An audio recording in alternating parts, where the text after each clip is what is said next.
अस्सलामुअलैकुम। सब्सक्राइब कीजिए और बेल आइकन प्रेस कर दीजिए ताकि नेक्स्ट वीडियो का नोटिफिकेशन आपको बआसानी मिलता रहे। अंग्रेज़ की नौकरी करना भी बड़े दिल गुर्दे का काम था।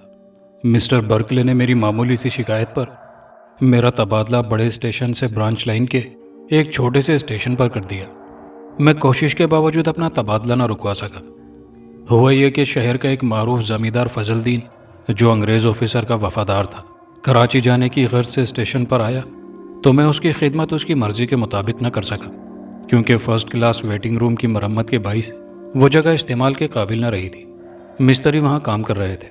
मेरे कमरे में इतनी गुंजाइश न थी कि फजलदीन और उसके साथ आए बहुत से आदमियों को कुर्सियाँ पेश करता। गाड़ी आई और वो उसमें सवार हो गया। गाड़ी चली गई तो कुली अब्दुर्रहमान मेरे पास बड़ा ही अफसुर्दा सा चेहरा लेकर आ गया। बाबूजी, ये अच्छा नहीं हुआ। उसने स्टूल पर बैठते हुए सिगरेट सुलगाते हुए मुझे मुखातिब किया।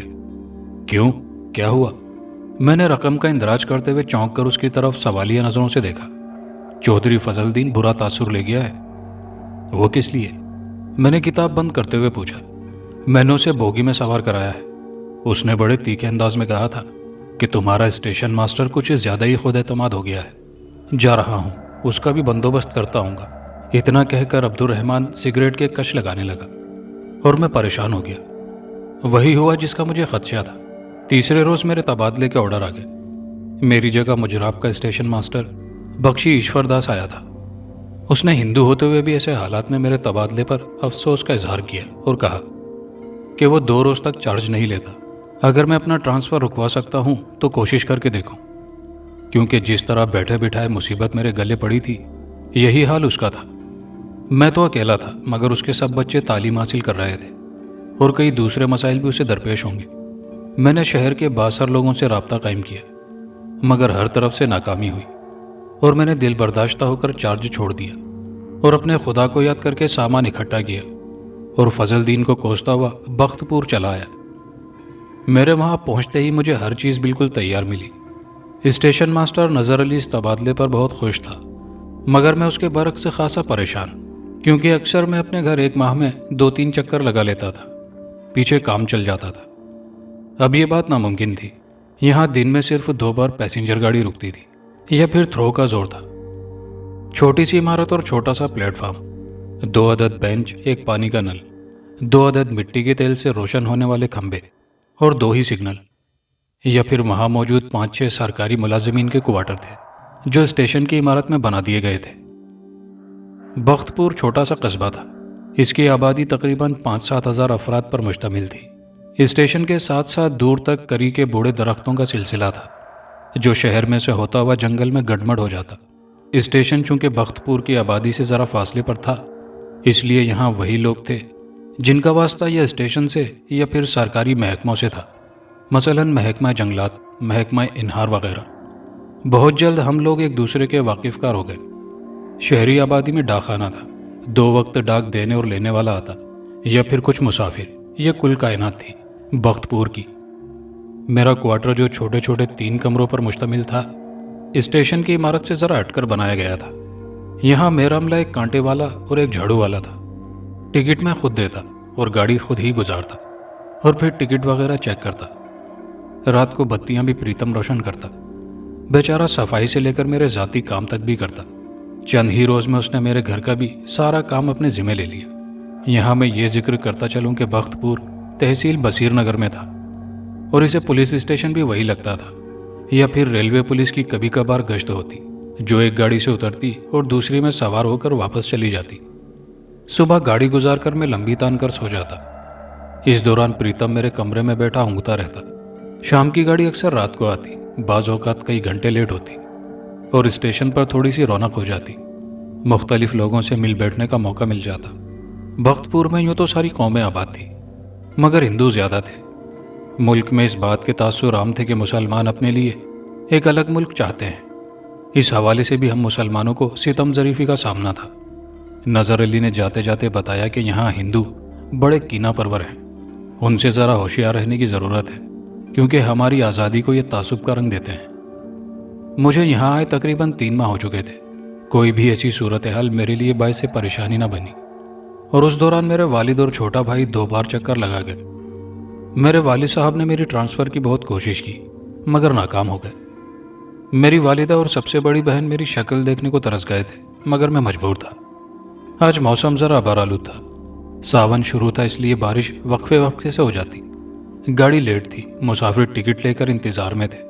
कुछ तो छप्पड़ के नीचे खड़े थे और कुछ खिड़की के बाहर बातों में मसरूफ़ थे। मैं सब्ज़ और सुर्ख झंडी बगल में दबाए दरवाज़ा बंद करता हुआ टिकट घर से बाहर निकल आया, क्योंकि मुसाफिरों में हलचल शुरू हो गई थी जो शायद दूर से गाड़ी का हेवला देख रहे थे। थोड़ी देर बाद गाड़ी स्टेशन पर आकर रुक गई।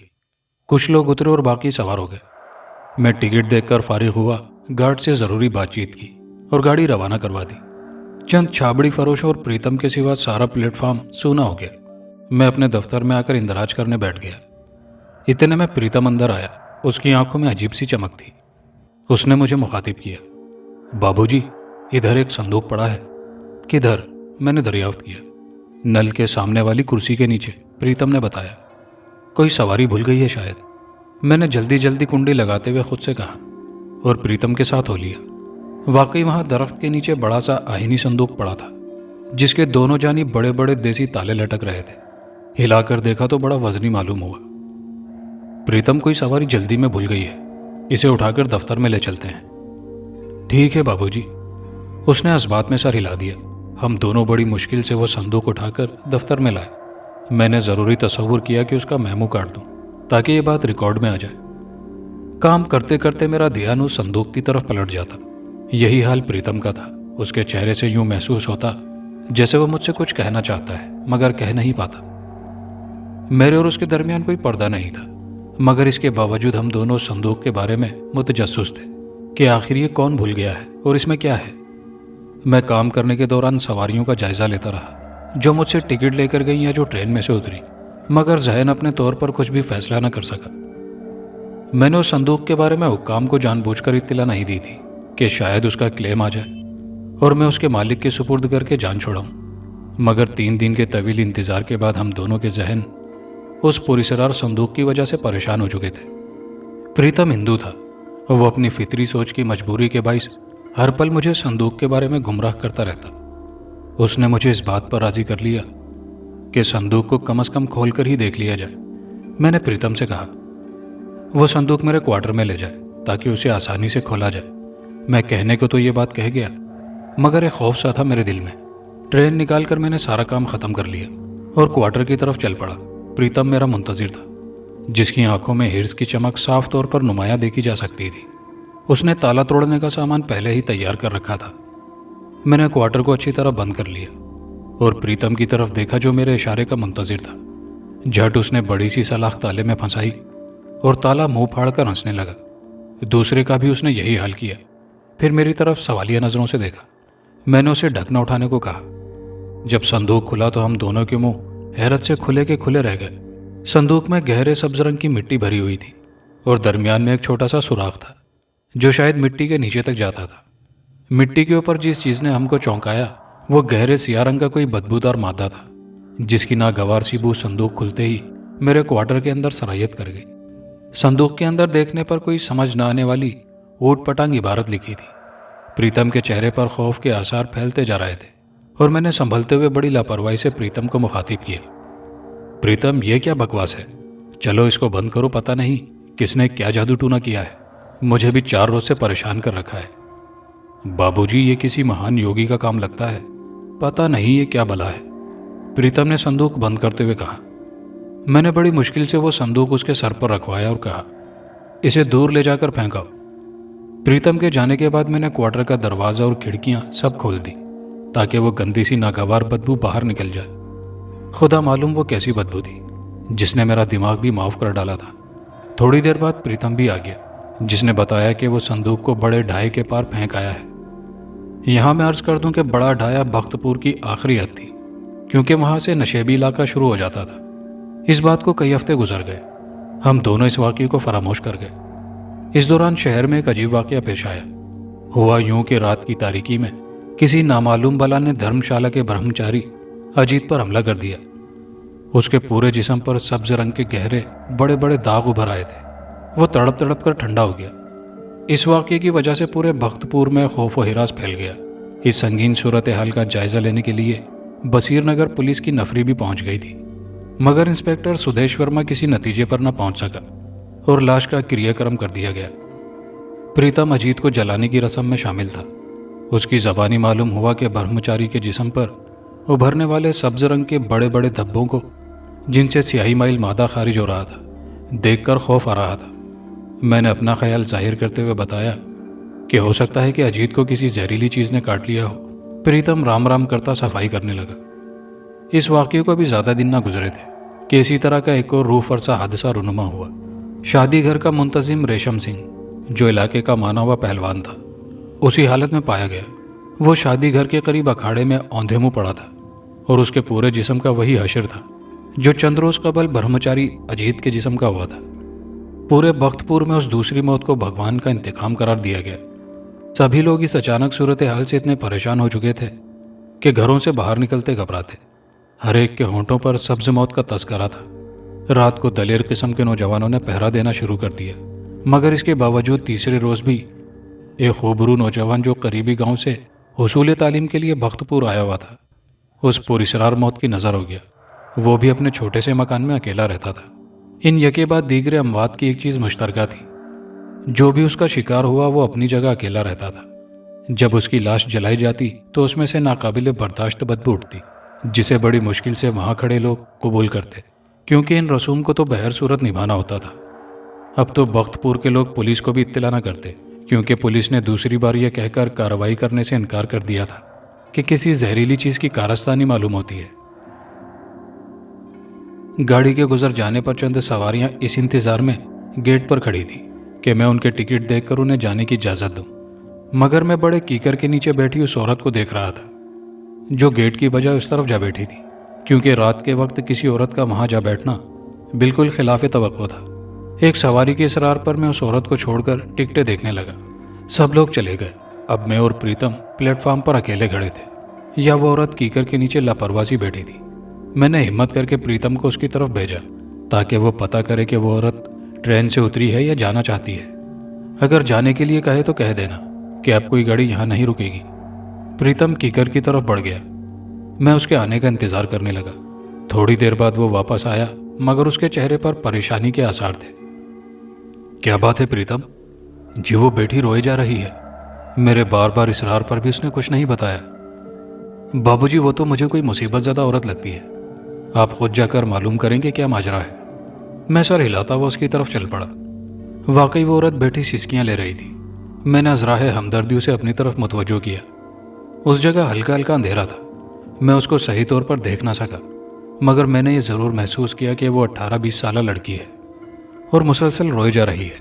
मैंने गला खंकार कर साफ किया और उसे मुखातिब किया। मोहतरमा, अगर आपको कोई मसला दरपेश है तो आप बताइए, शायद मैं आपकी कोई मदद कर सकूं। आप मेरी क्या मदद करेंगे? मैं तो हूं ही बदनसीब। मेरा खाविंद मुझे ब्याह कर पुणे ले जा रहा था, मगर वीरान स्टेशन पर छोड़कर खुद गाड़ी में सवार हो गया है। कहते कहते वो फिर सिसकियां लेने लगी। आप रोए मत, सब ठीक हो जाएगा। मैं ये बात रवानी से कह गया। अगर आप इजाज़त दें तो मैं यहाँ रात बसर कर लूँ, उसने रोते हुए मुझसे पूछा। आप भी कमाल करती हैं, इस वीराने में आप रात बसर करेंगी? आए मेरे साथ और मुझ पर मुकम्मल भरोसा रखें। शुक्रिया कहते हुए वो उठकर मेरे साथ चलने लगी। जब वो मेरे दफ्तर में आई तो मेरी आंखें साकित होकर रह गई। बत्ती की रोशनी में मेरे सामने एक अप्सरा बैठी थी। हल्के आसमानी रंग की साड़ी में मलबूस और सोने से लदी हुई वो वाकई कोई नई नवेली दुल्हन थी। मांग में भरा सिंदूर, मेहंदी भरे हाथ पांव, कीमती जरे की बनी जूती उसके दुल्हन होने का सबूत पेश कर रही थी। आप फिक्र न करें, मैं आपके खाविंद को हर हालत में तलाश करूंगा। मैंने उसके सामने वाली कुर्सी पर बैठते हुए उसे मुखातिब किया। उसने अपनी झुकी आंखें उठाकर मेरी तरफ देखा तो मुझे उसकी आंखों में एक अजीब किस्म की चमक का एहसास हुआ, जैसे सख्त गर्मी में शदीद धूप की तमाज़त हो। लम्हे भर के नज़रों के तसादुम ने मुझे झंझोड़ कर रख दिया। प्रीतम दफ्तर के बाहर खड़ा इस बात का इंतज़ार कर रहा था कि उसे कोई हुक्म जारी करूं। इसी एहसास के पेश नज़र मैंने उसे दूध लाने को कहा। वो जी अच्छा कहता हुआ क्वार्टर की तरफ चला गया। मैं उस लड़की से बात करने का कोई जवाब तलाश करने लगा। आपके मियाँ का आपसे कोई झगड़ा हो गया था जो उसने ये हरकत की? कोई बात नहीं हुई, बस मुझे उन्होंने स्टेशन पर उतरने का हुक्म दिया और मैं उतर गई। जब गाड़ी रवाना हुई तो वो भागकर सवार हो गए। और मैं स्टेशन पर अकेली रह गई।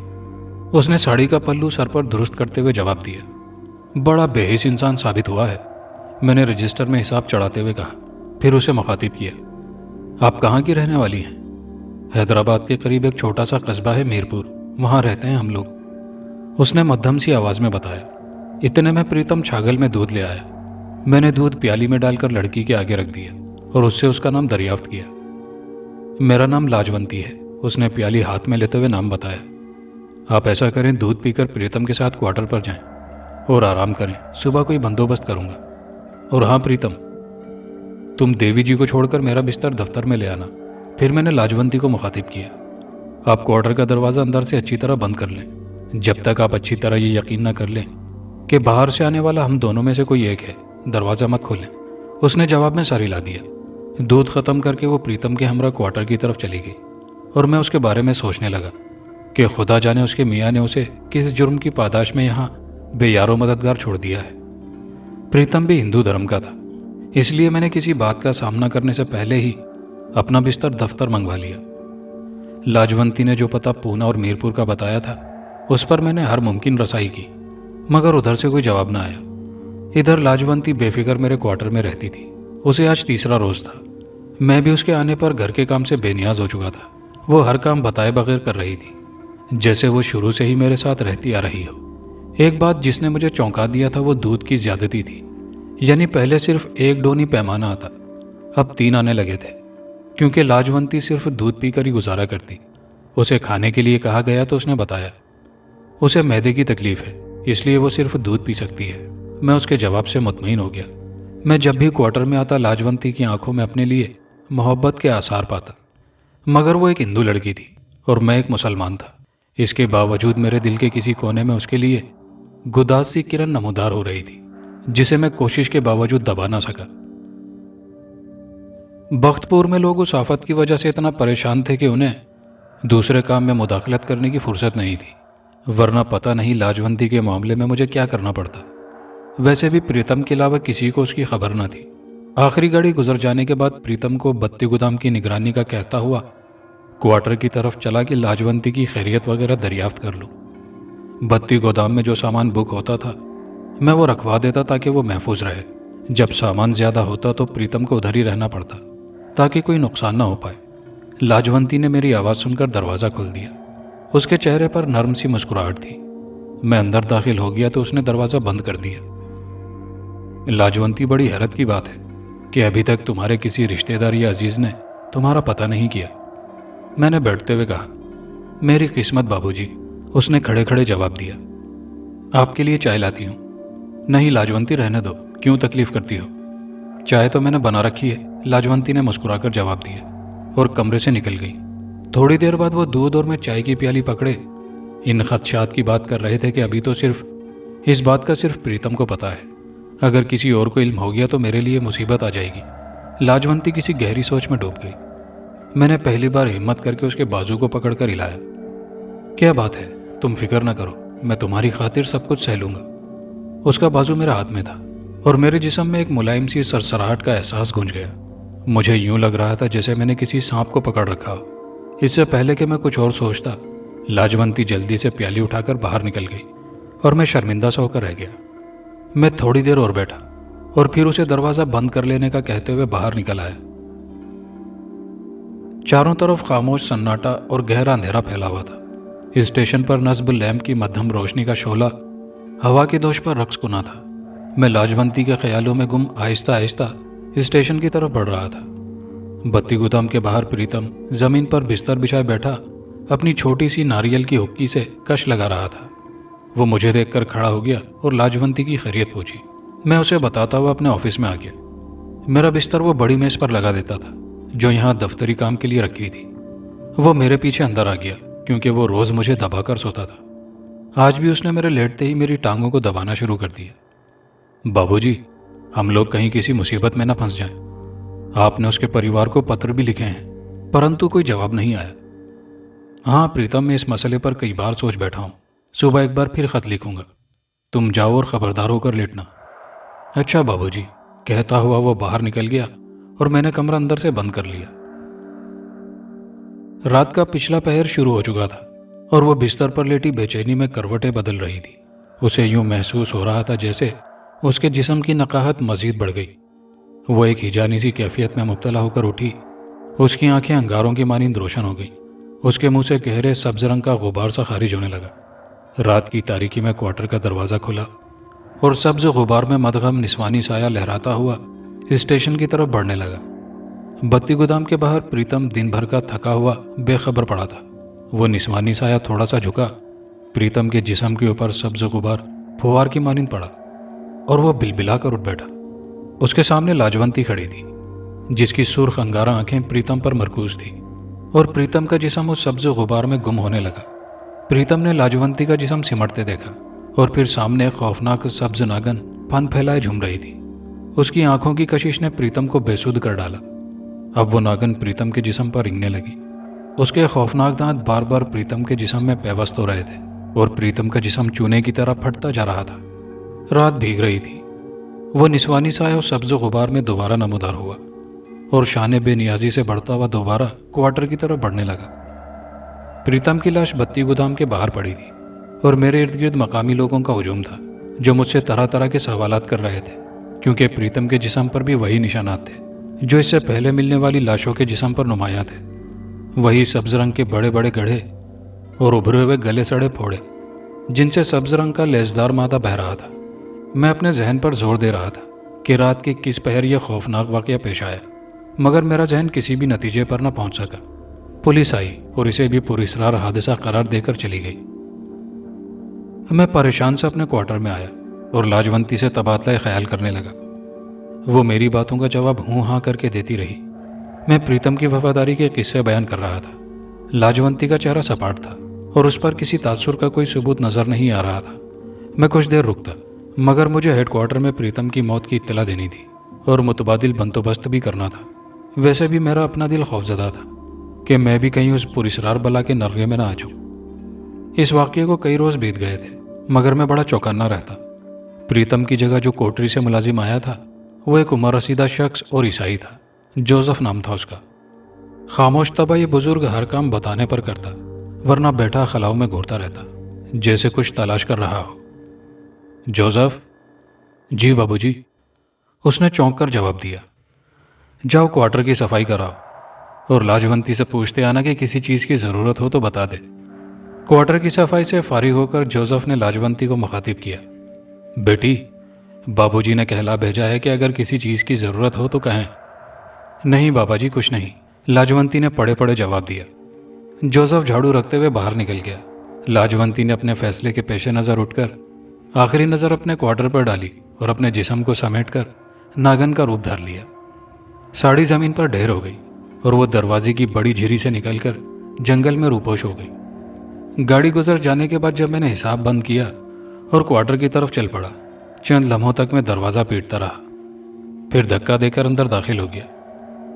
लाजवंती, मेरी आवाज़ ने क्वार्टर की गंभीर खामोशी तोड़ी, मगर कोई जवाब न मिला। जब सोने के कमरे में आया तो देखा कि ज़मीन पर साड़ी बिखरी पड़ी है, मगर लाजवंती नहीं।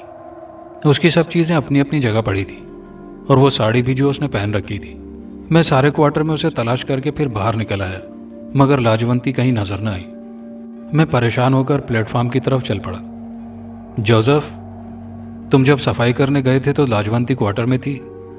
जी बाबूजी, जोसेफ ने बत्ती का शीशा साफ करते हुए जवाब दिया। क्यों बाबूजी, खैरियत तो है ना? कुछ नहीं, बस वो क्वार्टर में नहीं, यह कहता हुआ रजिस्टर खोलकर काम करने लगा।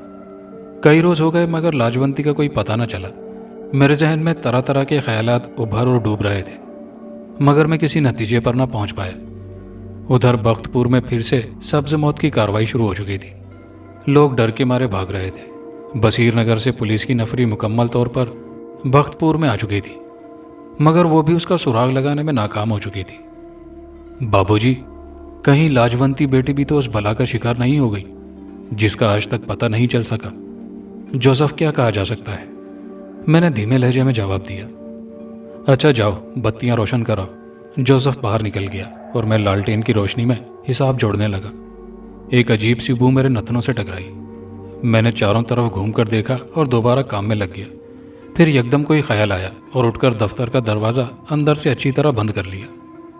थोड़ी देर गुजरी होगी कि वो नागवार सी बू फिर महसूस हुई। इस बार मुझे ये बू अपने बिल्कुल करीब से आती हुई महसूस हुई थी। जब मैंने गौर किया तो कमरे में हल्का हल्का सब्ज सा गुबार उड़ता हुआ दिखाई दिया, जिसमें से सब्ज ज़र्रात जल बुझ रहे थे। मैं खौफजदा हो गया। मुझे अपनी आंखों के सामने मौत रक्स करती नजर आने लगी। मैं खौफ से चीख उठा, मगर मेरी समात से टकराने वाली आवाज़ ने मुझे साकित कर दिया। तारिक, घबराओ मत, मैं लाजवंती हूँ, जिसके एहसास की खुशबू अभी तुम्हारे दिल के किसी गोशे में मचल रही है। फिर वो सब्ज गुबार एक जगह इकट्ठा होने लगा। चंद लम्हे गुजरने के बाद लालटेन की मध्यम रोशनी में लाजवंती का चमकीला जिस्म अपनी पूरी रानाई के साथ मेरी आंखों के सामने था। तारिक, तुम मेरे लिए परेशान थे ना? लो मैं आ गई हूँ तुम्हें इस अजियत से निकालने के लिए कि मैं कहाँ चली गई थी। तारिक, मैं इंतकाम हूँ, इंसान के जिस्म में गर्दिश करते गर्म गर्म खून का, जिसने मुझे ये रूप धारने पर मजबूर किया। काश वो योगी मेरे साथी को अपना जाप पूरा करने के लिए पूरनमाशी की रात हलाक न करता और मुझे कैद करके यहाँ न फेंकता। मैं कभी ऐसा न करती। तुम्हारे तर्ज अमल और मोहब्बत ने मुझे इंसान से नफरत के बावजूद उससे मोहब्बत का भी दर्ज दिया है। मैं तुम्हारी हद से निकलकर बाहर जा रही हूँ, मगर तुम मुझे हमेशा याद आते रहोगे। और हाँ, प्रीतम का मुझे इसलिए दुख नहीं कि वो तुम्हें गलत मशवरे देता था, जिसकी सज़ा मैंने उसके लिए यही तजवीज़ की थी। अब मैं जा रही हूँ, कहते हुए लाजवंती उठी और मेरा हाथ थामकर होंठों पर लगा लिया। मुझे अपने पूरे वजूद में एक झुरझुरी सी उठती महसूस हुई। वो गुबार एकदम सिमट कर नागन का रूप इख्तियार कर गया और आंखों के सामने दीवार के सुराख में गुम हो गया। मेरे हाथ पर सब्ज निशान चमक रहा था। मैंने सर्द आह भरते हुए अपना हाथ आंखों को लगा लिया और मेरी आंखों से दो मोटे मोटे आंसू निकलकर उस सब्ज दाग में जज्ब हो गए थे। दूसरा पुरस्रार किस्सा। हिंदुस्तान से लुटे पिटे काफिलों की सूरत में हम पाकिस्तान की सरजमीन पर पहुंचे तो बेख्तियार मैं और मेरी बीवी शाज़मा उस मिट्टी पर सजदारेज हो गए और हमारी आंखों से बहते तशक्कुर के आंसू अपने रब के हुजूर गिरकर उसका शुक्र अदा करने लगे। इस धरती तक पहुंचने के सफ़र में मेरा कीमती असासा मुझसे बहुत दूर हो चुका था, जिसके पैरों तले जन्नत और जिसकी मौजूदगी धूप में घने शजर की मानिंद थी। मेरे माँ बाप, जिनको हिंदुओं ने बेरहमाना तौर पर कत्ल कर दिया था। जिस वक्त मैंने और मेरी बीवी शाज़मा ने इस धरती पर कदम रखा था, हमारे वजूद सूखे पत्तों की मानी लरज रहे थे। हमारे कदमों ने हमारे वजूद को मजीद सहारने से इनकार कर दिया था। हम दोनों वहीं दो जानों बैठकर अपने वतन की मिट्टी को हाथों में लेकर अकीदत से चूम रहे थे और फिर रब की बारगाह में शुक्र का तराना पढ़ते हुए अपनी मंजिल की जानिब चल दिए। हमारे हिस्से में जो घर आया था वो एक मंजिला इमारत पर मबनी था। बड़ा सा जंगालूद दरवाज़ा, जिसको खोलते ही चरचराहट की आवाज़ ने माहौल में अजीब सा इरताश पैदा कर दिया था। बड़ा सा सहन था, जिसका फर्श काफ़ी टूटा फूटा सा था। सहन की दीवारों पर उखड़ा पलस्तर और उससे झांकती हुई सीमेंट की ईंटें वहाँ के मकीनों की हालत ज़ार बयान कर रही थी। सहन में लगे नीम के दरख्त और बरगद के दरख्तों की ज़मीन को छूती हुई चोटियाँ उन दरख्तों को उमर रसीदा जाहिर कर रही थी। सामने की जानिब दो कमरे बने हुए थे। एक कमरा काफ़ी बड़ा था, जिसके बराबर वाला कमरा काफ़ी छोटा था, जिसमें काट कबाड़ का सामान पड़ा हुआ था। ऐसा मालूम होता था कि वहाँ के मकीनों ने उसको स्टोर रूम बनाया हुआ था। उस स्टोर रूम के बराबर ही छोटा सा बावर्ची खाना था, जो इस कदर तंग था कि वहाँ दो लोगों से ज़्यादा खड़े होने की गुंजाइश ही ना थी। सहन के कोने में बनी बालाई मंजिल की जानिब जाती हुई गोल मेहराबी लकड़ी की सीढ़ियाँ, जिन पर कदम रखते ही वो एहतजाजी तौर पर चूं-चरां करने लगती थी। सीढ़ियों की खस्ता हालत के पेश नज़र मैं संभल कर सीढ़ियों पर कदम रखने लगा। ऊपर हालनुमा बड़ा सा कमरा था। उस हालनुमा कमरे के कोने में पत्थर का एक चबूतरा बना हुआ था, जिस पर बड़ा सा पत्थर का बुत रखा हुआ था और उस बुत के साथ ही छोटी छोटी मूर्तियां रखी हुई थी, जो इस बात की निशानदही कर रही थी कि यह जगह पहले हिंदुओं की रिहाइशगाह थी। सामने ही एक बड़ी सी बालकनी नजर आ रही थी। मैं उस बालकनी में आ गया, जहां से बाहर का मंजर साफ नजर आ रहा था।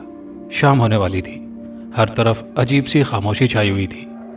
मेरी नज़र घर के सामने बने मंदिर पर पड़ी, जिसकी हालत निहायत अबतर थी। मैं गौर से मंदिर का जायजा लेने लगा। उस मंदिर में रखी मूर्तियों को मिसमार कर दिया गया था। मैं काफ़ी देर बालकनी में खड़ा इधर उधर का नज़ारा करता रहा। जहाँ मेरा घर था वो जगह काफ़ी सुनसान थी। मेरे घर के अतराफ में झाड़ियाँ थीं।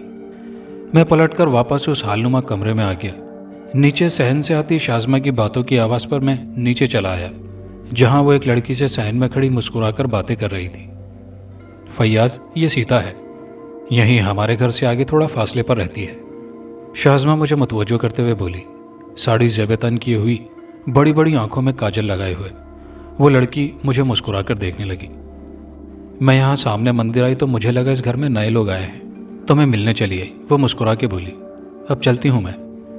वो हाथ हिलाती हुई वापस पलट गई। शाज़मा, क्या ज़रूरत थी इस तरह से किसी अजनबी को अंदर बुलाने की?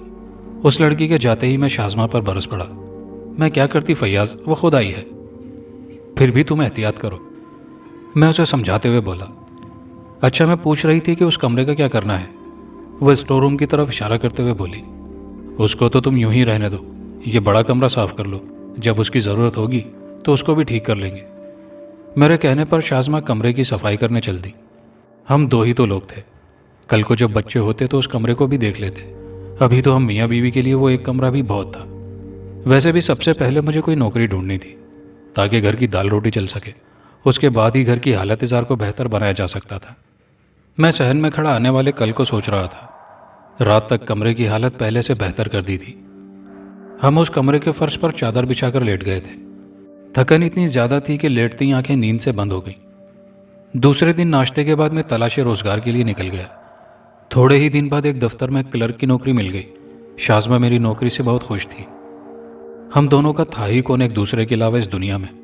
रात जब वो बिस्तर पर लेटती तो अपनों की याद से अपने तकिए भिगोती। उसके अपने भी हिंदुओं की सफाकियत की भेंट चढ़ चुके थे। ऐसे में मेरे पास उसे तसल्ली देने के सिवा कुछ ना होता था, मगर बाज़ औक़ात उसको तसल्ली देते देते मेरे ज़ब्त का बंधन टूट जाता था। हम दोनों का गम एक जैसा था। हम दोनों ने ही अपने प्यारों को खोया था, मगर इस बात का इत्मीनान था कि आज हम अपने वतन में हैं, जहां हम आज़ादी से ज़िंदगी बसर कर सकते थे। हमें सुख का सांस नसीब था। आज शाम दफ्तर से वापस आते हुए जैसे ही मैं गली में दाखिल हुआ, मेरी नज़र घर की बालकनी पर पड़ी। ऐसा मालूम हो रहा था कि वहाँ कोई खड़ा है। हवा से उड़ता हुआ सुर्खांचल मैं बुरी तरह चौंका कि शायद शाज़मा हो। वो जो कोई भी थी उसकी पुश्त नजर आ रही थी। मैं उसका चेहरा नहीं देख पा रहा था। मैं घर के अंदर दाखिल हुआ तो सामने ही शाज़मा नीले सूट में खड़ी चाय बना रही थी। मैं तेज़ी से ऊपर आया, मगर बालकनी में कोई भी नहीं था। मैं परेशानी से इधर उधर देखने लगा, क्योंकि मैंने खुद घर में दाखिल होने से पहले यहाँ खड़ा किसी को देखा था। मैं सोचों में गुम नीचे चला आया कि मेरे कदम जैसे किसी ने जकड़ लिए हों। नीम के दरख्त के पास पड़ी ढेरों गुलाब की पत्तियों ने मुझे ताज्जुब में डाल दिया था। ये कहाँ से आईं? अभी मैं उन पत्तियों पर गौर कर ही रहा था कि शाज़मा की आवाज़ पर मुतवज्जो होकर उसे देखने लगा। कहाँ है? कब से आवाज़ दे रही हूँ कि चाय पी ले। शाज़मा मेरा बाजू हिलाते हुए बोली।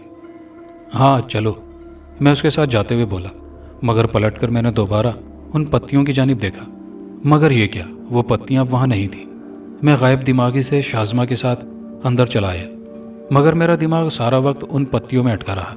रात के किसी पहर मेरी आंख अजीब सी आवाज़ से खुली, जैसे कोई बातें कर रहा हो। मैं कान लगाकर गौर से उन आवाज़ों को सुनने लगा। ऐसा लगता था दो तीन लड़कियां मिलकर आपस में महवे गुफ्तगू हों। मैं उठकर सहन में चला आया। वो आवाज़ें ऊपर की मंजिल से आ रही थी। अभी मैंने सीढ़ी पर कदम रखा ही था कि शाज़मा की आवाज़ पर पलटकर उसे देखने लगा। कहाँ जा रहे थे? कहीं नहीं, बस ऐसे ही, नींद नहीं आ रही थी। मैंने उसे टालते हुए कहा। मुझे उठा देते, तबीयत तो ठीक है। मैं अपनी शरीक हयात की फिक्रमंदी पर मोहब्बत से मुस्कुरा दिया। हाँ हाँ, सब ठीक है, चलो अंदर। मैं उसके साथ वापस पलट गया। पलटते हुए भी मैंने जिस चीज़ पर गौर किया था वो ये था कि आवाज़ों का सिलसिला रुक गया था। आज शाम दफ्तर से आते हुए मेरी नज़र मंदिर पर पड़ी, जहाँ सीता बहुत गुमसुम खड़ी थी। मैं खामोशी से घर की तरफ बढ़ गया। मुँह हाथ धोकर जब मैं सहन में आया तो शाज़मा को सीता के साथ बातों में मसरूफ़ देखकर मैं वापस कमरे में आ गया और वहाँ बैठकर वक्त गुजारे के लिए अखबार पढ़ने लगा। मुझे सीता की बेवक्त आमद बहुत बुरी लग रही थी और साथ ही शाज़मा पर गुस्सा भी आ रहा था कि एक अजनबी लड़की को इतना फ्री करके बैठ गई थी। मैं थका हारा आया था और इस वक्त घर में किसी अजनबी की मौजूदगी मुझे कांटे की तरह चुभ रही थी। सीता, ये मंदिर तो इतना वीरान है, यहाँ तो कोई भी तुम्हारे सिवा मुझे नज़र नहीं आता। शाज़मा के सवाल पर मेरी समातें सीता के जवाब की मुंतज़िर थी, क्योंकि उस मंदिर को देखकर अक्सर मेरे जहन में भी यही सवाल आता था। मैंने भी वहाँ सीता के अलावा अब किसी को आता नहीं देखा था। एक वक्त था बाजी, ये मंदिर बहुत रौनक वाला हुआ करता था।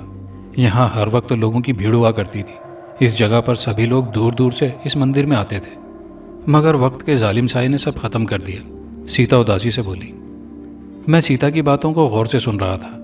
कैसा साया सीता? बाजी, यहाँ से थोड़ा दूर एक औरत रहती थी, शांति नाम की, बेहद हसीन व जमील। सुना था वो जवान रहने के लिए जवान लड़कियों की भेंट चढ़ाया करती थी। वो अक्सर रातों में इस वीरान मंदिर में नजर आती। मंदिर की पिछली तरफ एक वीरान सी जगह है जहाँ किसी का आना जाना नहीं होता। वो वहाँ बैठकर अपना इल्म करती थी, और न जाने उस औरत ने कितने लोगों की भेंट चढ़ाई। तो क्या किसी ने उस औरत को पकड़ा नहीं सीता? नहीं, क्योंकि किसी को उस पर कभी शक ही नहीं हुआ था। वो तो जब लड़कियां गायब होना शुरू हुई तब लोगों को महसूस हुआ कि उनकी लड़कियां मंदिर तो जाती हैं, पर वहाँ से कहाँ गायब हो जाती हैं। फिर वो वहाँ आने वाली लड़कियों को शरबत में या किसी भी चीज़ में नशावर दवा मिलाकर दे देती थी। वो बस मौके की तलाश में होती। पहले उन लड़कियों से दोस्ती करके अपना एतमाद कायम कर लेती, बाद में उनकी जान ले लेती। इस मंदिर से सब डरने लगे थे। लोगों ने यहाँ आना छोड़ दिया था, और फिर यहाँ पर उनकी आत्माएं भी बेचैन फिरती हैं। अक्सर रातों में लोगों ने उन आत्माओं को इस मंदिर के अतराफ में देखा है। बहुत सोचो कर्ब में डूबी आवाज़ें भी सुनाई देती हैं। ओह, तो तुमको डर नहीं लगता? तुम क्यों जाती हो उस मंदिर? और वो शांति अब कहाँ है? शाज़मा डरते हुए उससे एक ही सांस में सब सवाल कर गई। नहीं, मुझे डर नहीं लगता, वो हंसकर बोली। और शांति का अंजाम बहुत बुरा हुआ था। उसके घर में एक रात खुद ब खुद आग लग गई थी, जिसकी वजह से वो जलकर मर गई। बुराई का अंजाम हमेशा बुरा ही होता है, शाज़मा अफसोस से बोली। अच्छा, मैं चलती हूँ, बहुत देर हो गई। वो शाज़मा से इजाज़त लेते हुए पलट गई। मैं भी उसके जाते ही सहन में चला आया। फैयाज, सुना आपने सीता क्या बता रही थी? शाज़मा मुझे देखते ही बोली। हाँ सुना है, अब चाय मिलेगी? मैं उसकी बात पर बोला। दर हकीकत में उसका ध्यान बटाना चाह रहा था। मैं नहीं चाह रहा था कि वो ज़्यादा सीता की बात को सोचे। मैं चाय लेकर ऊपर चला आया। मैं बालकनी में खड़ा भी इधर उधर देख ही रहा था कि मेरी नज़र सामने मंदिर की जानी पड़ी, जहाँ सीता खड़ी हुई थी। और थोड़ी ही देर बाद वो मंदिर से निकलकर उसकी पिछली तरफ जाने लगी। मैं बहुत गौर से उसे देख रहा था। अब वो मुझे नज़र नहीं आ रही थी, मगर थोड़ी ही देर बाद वो वापस आती मुझे दिखाई दी। वो वापस मंदिर की तरफ आ रही थी। मेरे वजूद में गुस्से की लहर दौड़ गई। मेरी बीवी को उल्टी सीधी कहानियां सुना रही थी। मुझे तो यह खुद ही शांति लग रही है, और शाज़मा भी बहुत बेवकूफ़ है जो उसकी बातों में आ गई।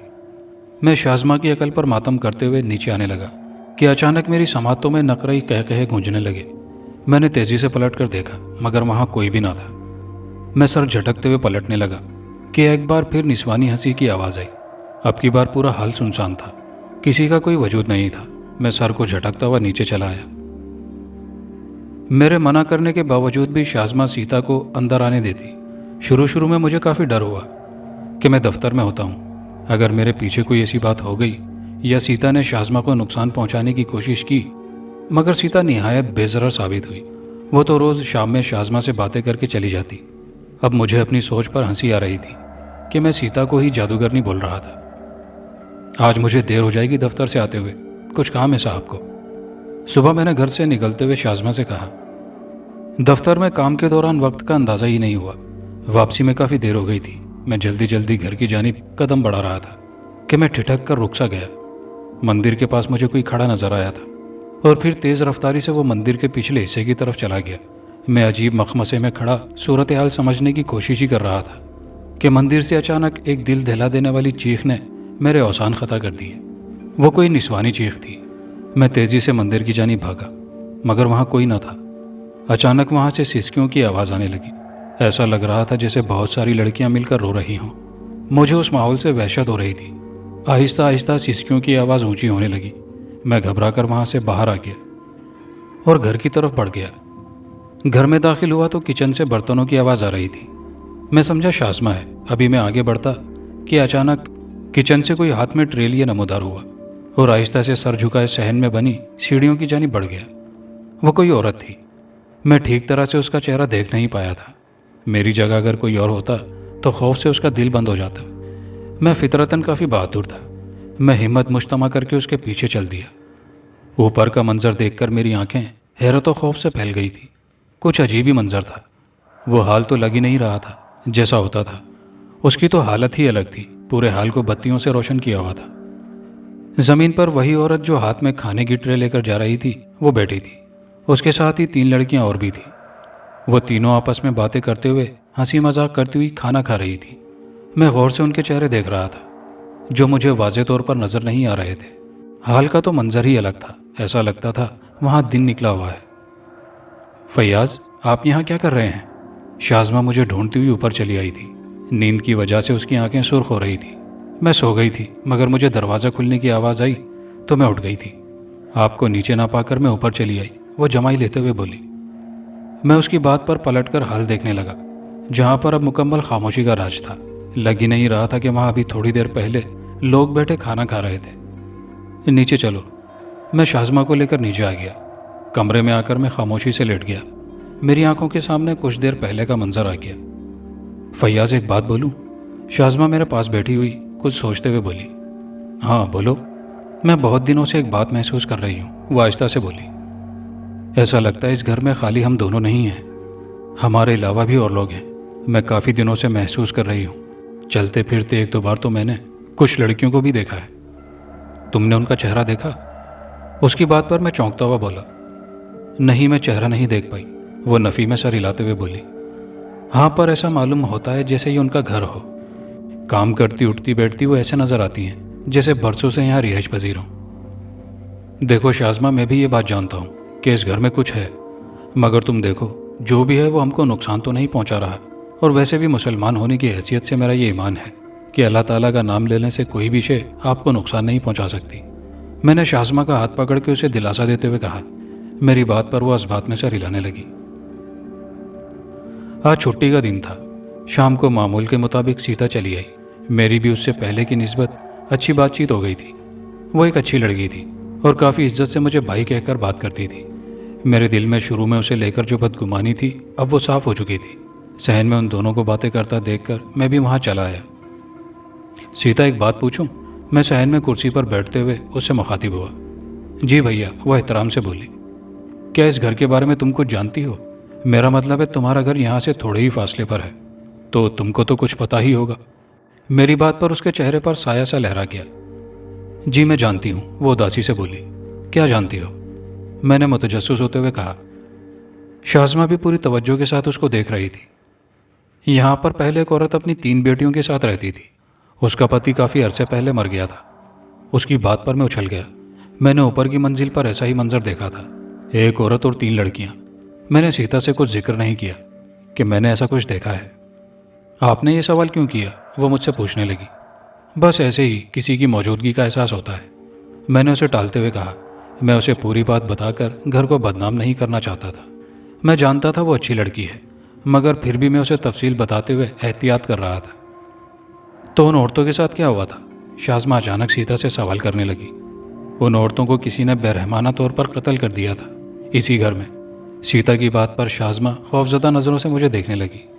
मैं आंखों ही आंखों में उसे कुछ नहीं होता की तसल्ली दे रहा था। फैयाज, पहले मुझे लगता था कि सामने मंदिर की वजह से ऐसा हो रहा है हमारे घर पर। सीता के जाने के बाद वो मुझसे बोली। फैयाज, तो उनकी रूहें हमें क्यों नजर आती हैं? क्या वो हमसे कुछ कहना चाहती हैं? शाज़मा मेरा बाजू पकड़ते हुए बोली। पता नहीं, मैं खुद नहीं समझ पा रहा। उसकी बात पर मैं ख्यालों में गुम बोला। रात तक हम दोनों काफ़ी देर बैठे रहे। सो जाओ, कुछ नहीं होता, अल्लाह मालिक है, परेशान होने की कोई बात नहीं। मैं शाज़मा से कहते हुए नीमदराज हो गया। वो भी लेट गई। रात के किसी पहर मुझे महसूस हुआ कोई मेरे कानों में सरगोशी कर रहा है।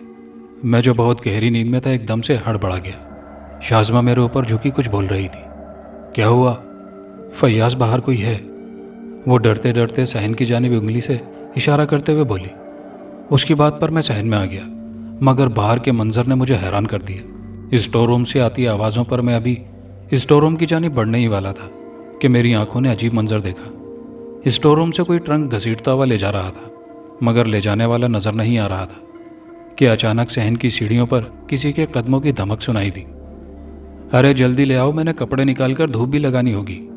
उनको सीढ़ी पर से किसी औरत की आवाज़ और फिर वो नादीदा वजूद उस ट्रंक को सीढ़ियों से ऊपर ले जाने लगा।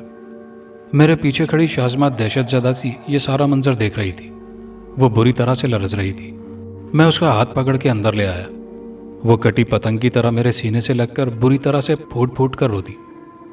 शाज़मा, मेरी बात सुनो, देखो, ऐसे ना रो। मैं उसके इस तरह से रोने पर बुरी तरह घबरा गया था और अब मैं संजीदगी से किसी दूसरे घर के बारे में सोच रहा था। मैं जानता था वो बहुत कमज़ोर दिल औरत है और मैं नहीं चाहता था कि खुदा ना ख्वास्ता उसे कुछ हो। शाम दफ्तर से आते हुए मैं सीता की आवाज़ पर रुक गया। वो मंदिर के पास खड़ी थी। भाई, मैंने सुना है कि आप लोग दूसरा घर देख रहे हैं, मुझे शाज़मा बाजी ने बताया। वो मुझे देखते हुए दुख से बोली। हाँ सीता, शाज़मा को इस तरह परेशान नहीं देख सकता, मैं सीता की बात के जवाब में बोला। तो क्या वो लोग आपको परेशान कर रहे हैं? नहीं, परेशान तो नहीं, मगर उनकी मौजूदगी से शाज़मा बहुत डरने लगी है। मेरी बात पर वो चुप सी हो गई। उसे खामोश देखकर मैं घर की जानिब बढ़ गया। घर में दाखिल हुआ तो शाज़मा को बावर्ची खाने में खाना पकाते देखकर मैं सीढ़ियों की जानिब बढ़ गया। मुझे रात वो ट्रंक वाली बात याद आ रही थी। मैं सीढ़ियाँ चढ़कर ऊपर चला आया, मगर हैरत का शदीद झटका मुझे हाल में रखे उस ट्रंक को देखकर लगा जो खुला हुआ था। मैं थोड़ा आगे बढ़ा तो वहाँ बालकनी की मुंडेर पर जर्क बर्क लिबासों को फैलाकर किसी ने डाला हुआ था। मेरी समातों में रात वाली आवाज़ की गूंज थी। कपड़े ऊपर ले आओ, मैंने धूप लगानी है। या अल्लाह, ये क्या माजरा है। मैं सटपटाते हुए ज़ेहरीला बुड़बुड़ाया और नीचे चला आया। मैं नहीं चाहता था कि शाज़मा मुझे ढूंढती हुई ऊपर चली आए और वो ये सब देखकर खौफजदा हो। वैसे भी वो डर के मारे ऊपर नहीं आती थी। वो रात हम नहीं जानते थे कि हमारे लिए किस कदर भारी होगी। अभी हम बिस्तर पर लेटे ही थे कि ढोल की आवाज़ ने हम दोनों को ही चौंका दिया। ढोल के साथ तालियों की आवाज़ और फिर लड़कियों के कहकहे। शाज़मा हिरासा सी मुझे देख रही थी। मैं खड़ा होता हुआ बाहर जाने लगा। रहने दो फैयाज, वो मेरा हाथ पकड़ते हुए रोहन से लहजे में बोली। कुछ नहीं होता। मैं उसका हाथ थपकता हुआ बाहर आ गया तो पूरा सहन बर्फ की कुमकुमों से सजा हुआ था। लग रहा था किसी की शादी हो। सहन में आती जाती औरतों को मैं हैरत से देख रहा था। बालाई मंजिल से आती गानों की आवाज़ पर मैं सीढ़ियाँ चढ़ते हुए ऊपर आ गया। गुलाब और उपटन की मिलीजुली खुशबू ने माहौल पर अजीब सा सहर तारी कर दिया था। सामने ही एक लड़की हाल में पीला लिबास जेबे तन किए हुए थी और सर पर ओढ़ा दुपट्टा जो आगे माथे तक आया हुआ था, उसके इर्द गिर्द लड़कियों का झुरमट था। मुझे लग रहा था जैसे मैं किसी की मेहंदी में आया हुआ हूँ। फैयाज, क्या हुआ? शाज़मा की आवाज़ ने हर मंजर धुंधला दिया था। अब वहाँ कुछ भी ना था। शाज़मा मेरे पास खड़ी पूछ रही थी। हाँ, कुछ नहीं। मैं और शाज़मा नीचे सहन में चले आए तो हम दोनों की निगाह नीम के दरख्त के नीचे पड़ी गुलाब की पत्तियों पर पड़ी, जिन्हें देखकर लगता था जैसे किसी का इस्तकबाल किया गया हो उन गुलाबों की पत्तियों से। मैं आज दफ्तर नहीं गया था, मैंने छुट्टी कर ली थी। सीता आई तो शाज़मा उसको सारी सूरत हाल बताने लगी। हो सकता है बाजी वो लोग आपसे कुछ कहना चाहते हों। सीता की बात पर मैं बुरी तरह से चौंका। इस पहलू पर तो मैंने सोचा ही नहीं था। और वाकई अगर ऐसा ना होता और उनको खाली हमें तंग करना होता या यहाँ से निकालना होता तो वो हमें नुकसान पहुँचाते। मैं जो घर बदलने का इरादा किए बैठा था मुलतवी कर चुका था और साथ ही शाज़मा को भी इस बात का यकीन दिला दिया था कि वो हमें कोई नुकसान नहीं पहुँचाएंगे। शाज़मा भी चुप हो गई थी। थोड़े दिन तो सुकून रहा, मगर एक रात खाने के बाद कमरे में शाज़मा बैठी अपने दुपट्टे पर मोती टांग रही थी और मैं अखबार के मुताले में गुम था कि बराबर स्टोर रूम से आती आवाज़ पर हम दोनों ही उछल गए। ऐसा लग रहा था कोई सामान घसीट रहा हो। मैं बराबर स्टोर रूम में आकर देखने लगा। वहाँ रखे ट्रंक खुले हुए थे। मैं आगे बढ़कर ट्रंक को देखने लगा। उसमें रखे जर्क बर्क लिबास और दीगर चीज़ें जो किसी लड़की का जहेज लग रहा था। मैं गौर से उन चीज़ों को देख रहा था कि किसी लड़की की सिसकियों की आवाज़ पर मैंने घबरा कर बाहर सहन की जानिब देखने लगा, जहाँ एक लड़की हाथ में आंचल लिए हुए आहिस्ता आहिस्ता सीढ़ियाँ चढ़ती ऊपर जा रही थी। मैं भी हिम्मत करके उसके पीछे गया तो बालकनी में मुझे वो सुर्ख आंचल लहराता नजर आया। मैं तेज़ी से उस सिमत लपका, मगर अब वहाँ कोई ना था। मैं काफ़ी देर तक वहाँ खड़ा रहा, मगर वो मुझे फिर नजर नहीं आई। अगले दिन मैं शाम सौदा लेकर घर की तरफ ही आ रहा था कि अचानक मेरी नज़र मंदिर की जानिब उठी तो वहाँ वही लड़की खड़ी थी जिसकी पुश्त मेरी जानिब थी। वह सुर्ख आंचल का घूंघट निकाले हुए मंदिर के पिछले हिस्से की तरफ बढ़ी। ये वही सुर्ख आंचल था जो मैंने अपने घर में उस लड़की के हाथ में और घर की बालकनी में एक लड़की को ओढ़े देखा था। मैं सोचों में गुम था। घर चला आया। रात देर गए मैं और शाज़मा बातें कर रहे थे। जब वो सो गई तो मैं आहिस्तेगी से उठकर बाहर चला आया सहन में और कुछ सोचते हुए दरवाज़ा खोलकर बाहर आ गया। रात अच्छी खासी बीत चुकी थी। कुत्ते भौंकने की आवाज़ माहौल पर अजीब सी हौलनाकी तारी कर रही थी। मेरे कदम मंदिर के पिछले हिस्से की जानिब बढ़ रहे थे। वो जगह बिल्कुल वीरान थी। झाड़ियों के अलावा वहाँ एक कमरा था। मैंने आगे बढ़कर वो दरवाज़ा खोला। कमरा अंधेरे में डूबा हुआ था। एक गलीज़ बदबू ने मेरा इस्तकबाल किया। मैंने बेसाख्ता अपनी नाक पर हाथ रखा। उस बदबू ने मेरा दिमाग हिला डाला था। अंधेरे के सिवा मुझे कुछ नजर नहीं आ रहा था। मैं दरवाज़ा बंद करके वापस पलटने लगा। अभी मैं थोड़े ही फासले पर था कि किसी के सिसकने की आवाज़ ने मेरे कदमों को जकड़ लिया था। ये वही आवाज़ थी जो मुझे अपने घर में सुनाई दे रही थी। मैं घर का दरवाज़ा खोलने ही वाला था कि ऊपर बालकनी में मुझे खड़ी लड़की नजर आई, जिसकी पुश्त मेरी जानिब थी। वही सुर्ख आंचल था। मैं बुरी तरह से परेशान हो गया कि आखिर ये मामला क्या है। मैं घर में दाखिल हुआ और आकर बिस्तर पर लेट गया। अभी लेटे थोड़ी ही देर हुई थी कि लगा घर में भौचाल आ गया हो। एक अजीब सा शोर था। शाज़मा सोते से घबराकर उठकर बैठ गई और परेशानी से मुझे देखने लगी। किसी के रोने की आवाज़ आ रही थी और यह आवाज़ ऊपर से आ रही थी। मैं ऊपर की जानिब बढ़ा। फैयाज, शाज़मा ने घबराकर मेरा हाथ पकड़ा। मैं देखकर आता हूँ ऊपर। नहीं, मैं अकेले नहीं जाने दूंगी, मैं भी चलूंगी आपके साथ। वो मेरा हाथ पकड़े मेरे साथ आगे बढ़ते हुए बोली। मुझे उस वक्त उस पर बेसाख्ता प्यार आ गया।